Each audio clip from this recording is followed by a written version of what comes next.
سلام سلام زخوركم من زخركنا channel ቤተሰብ ሃመን ይኹም ለይ ድሕና ዲኹም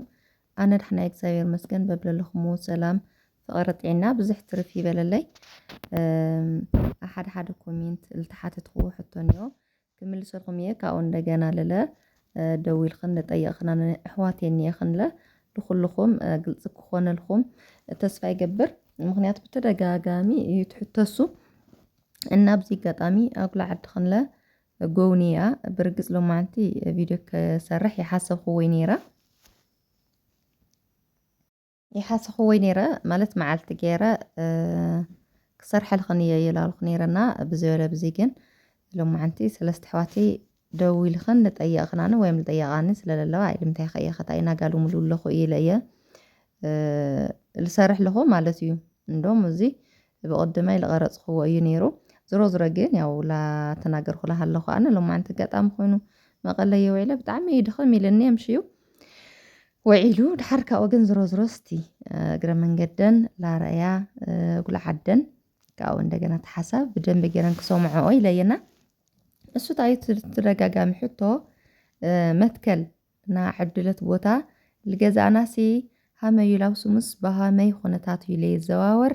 ክነዘዋወር ንኽእል ዶ ልብል كل جزيس ولا دويلة نحواتي لس لطيقاني السيو مالت غازي حدا جزي أوزي تاي يبها المسيلكن قرشكاو كوف كبير عب مريت مو علي حش يبها زي هزانة يدق فاية بتخكلنيا يدق فاية جن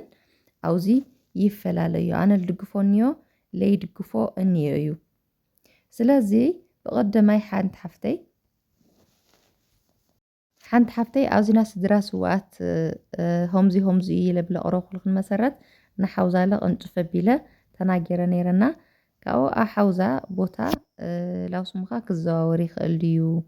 اللي بلت نحفتينيا كأو لا دويلن الطيقان ويم طيقنا لن يخن لكل ملسك خونا بمالي هذه فيديو لسرح لغن لغو مالتينا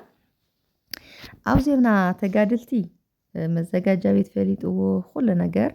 التطناقق يكارتو لحزه بعمتها وخفليت خندي هامل لونا جبري لو سمخا كزاور بقى زرز كل ነገር ተረጋጊጽ ልዩ እቲ ክልተ 150 ካሪ ልባሃሉ ናቀደም ዕድለት እዩ ሓደ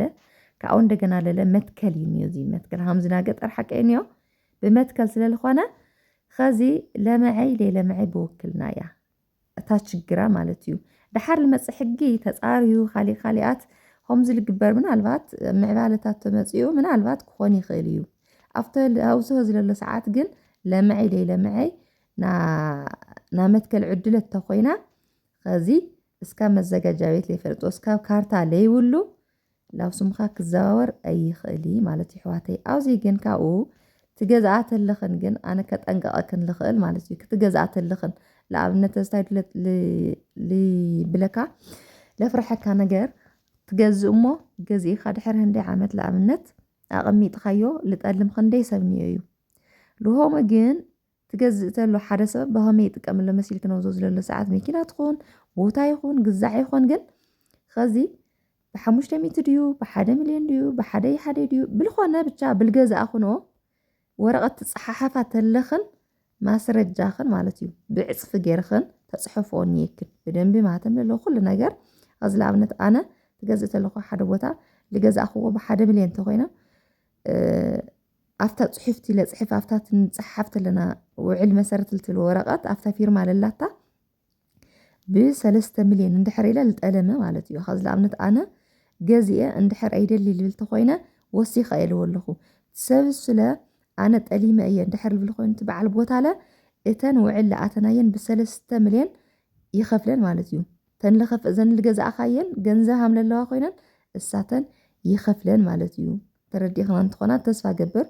هما لكن لكم مسيلكن لعبنت بحدا دي ولا بحدا جزئنا ب3 مليون جزئيو إلخا عند حرفتها ورقة عند حرف صحيفة تفراريم قد خوينخا حدا خايو تقلي مدبلسب زي جزء عند حرف تقلي ملا تنخل 8 يوسخن اتو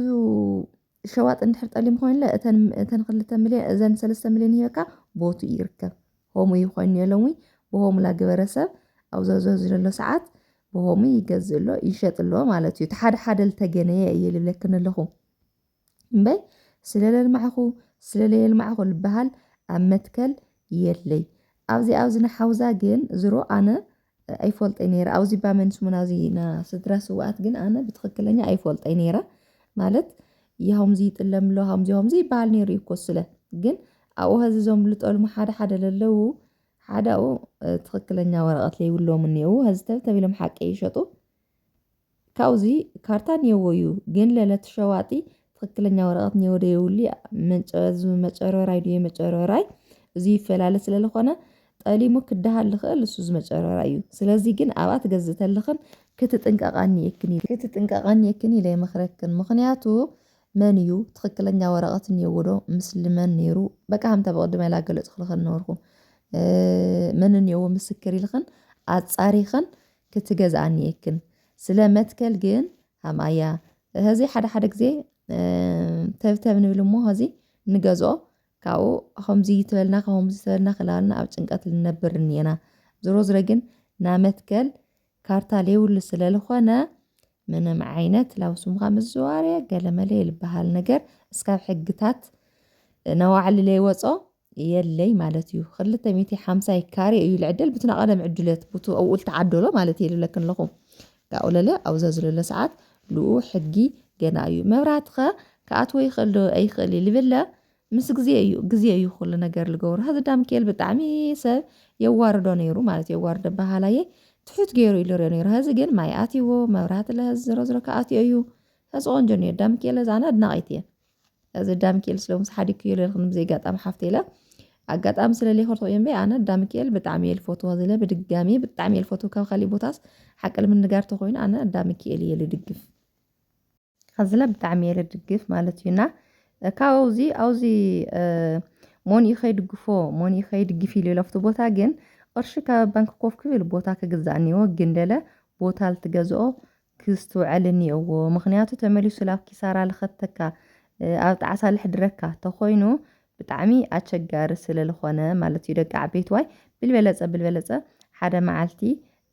ፕሮግራም ገይረ ኩሉ መረዳእታ ቀስ ስላቦልኩ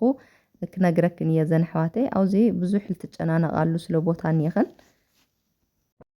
ሓቂ እዩ ክትጨናነቓ ግዴታ እዩ ካብኡ መሬት ኣብ ኣገዛዝኣ እንድሕር ትኽክለኛ ብደንቢ ጌርካ ተጠንቂቕካ ተገዚእካዮ መሬት ብጣዕሚ ፅብቕቲ እያ ሃምታ ኩሉ ግዜ ልብለክንሲ መሬት እየ ክስረካይ ከዚ ክረክስ ይኽእል እዩ ለዓመታ ድሕር ዓመታ ግን ሃሜላ ለይኮድሎ ነገራት ትሪኦ ኣለኽን እናተወንጨፈ ይኽእል ኣሎ ሕዚ ናማንየ ኣብዚ ኣብ ኣጉላዕ ማለት እዩ ሕዚ ኣብዛ ዝለለ ሰዓት ርካሽ እዩ ዋላ ሕዚ መሸጡ ድሕና እዩ እኒኦ እንድሕር ተገንያ ማለት እዩ ትልሸጢ ትገዛይ እንድሕር ተገንዩ ድሕና እዩ እኒኦ ግን ኸዚ ናብ ማሕበራት ክዕደላ እየን ተባሃላ ስለለለዋ ካሊእ ኣብዚና ተጋድልቲ ስለለሎ እዩ እምበይ ድሕሪ 2 ዓመት 3 ዓመት ኣይተይ ሃምልቲ ውንጨፍ ኣጉላዕ ክትጠራጠራ የብልኽኒ ማለት እዩና ብዚ በለ ብዙ ኣጉላዕ ብቻ ለይኮነ በብዓዱ ማለት እዩና ብመሬት ምንም ዓይነት ንዕቐት ክሓድሮ የውሊ ልብል ግምት እኒአኒ ቅርሺ ባንክ ኮፍ ኢልኻ እንታይ ልመን ክነግደሉ እዩ ምንም ዓይነት ትርጉም የውሊ ቅርሺ ኣብ ባንክ ኮፍ ኢሉ እና ተመሊሰ ንኾን ተስፋ ገብር ብልበለፀ ሓደ መዓልቲ ስፍሕ ብልበለ ኮፍ ኢለ ተረጋጊዐ ክምልሰልኽን የሎም ማዓንቲ ግን ብቐድማይ ብተደጋጋሚ ሕቶታት ስለዝረአኹ እየ ሓድሽ ዓዲ ልበለኽን ሓፍተ ኢለ ከምፀልኽን እየ ኩለን ከምፀልኽን እየ ዓዲ መዓር ከምፀልኽን እየ ቄራ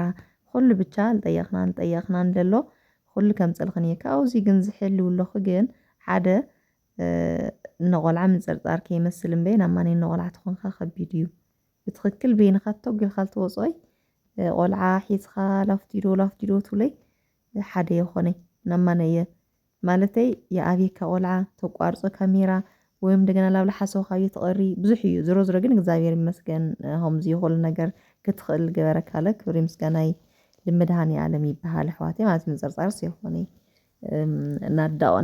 ናዶነት መለክዒ እዩ እና ግን ብሃምዚ ብትዕግስቲ ግን ኩልኽን ኣሕዋተይ ከምፀልኽን ክምልሰልኽን እየ ካብኡ ለለ እምነት ዘለዎ ወግዒ ካብ ለግናኻ ሰሚዕኻ ለይኮነ መእሰር ዘለዎ ወግዒ ላጠየኹ ሃምዚኣ ኸመያ መብራህርህ ላገበርኩ ለኹልኽን በብመዓልተን ከምፀልኽን እየ ደቂ ዓበይቲ ዋይ ነሰሰና ኢለ ኩልኽን በብለልኽንኦ ባይ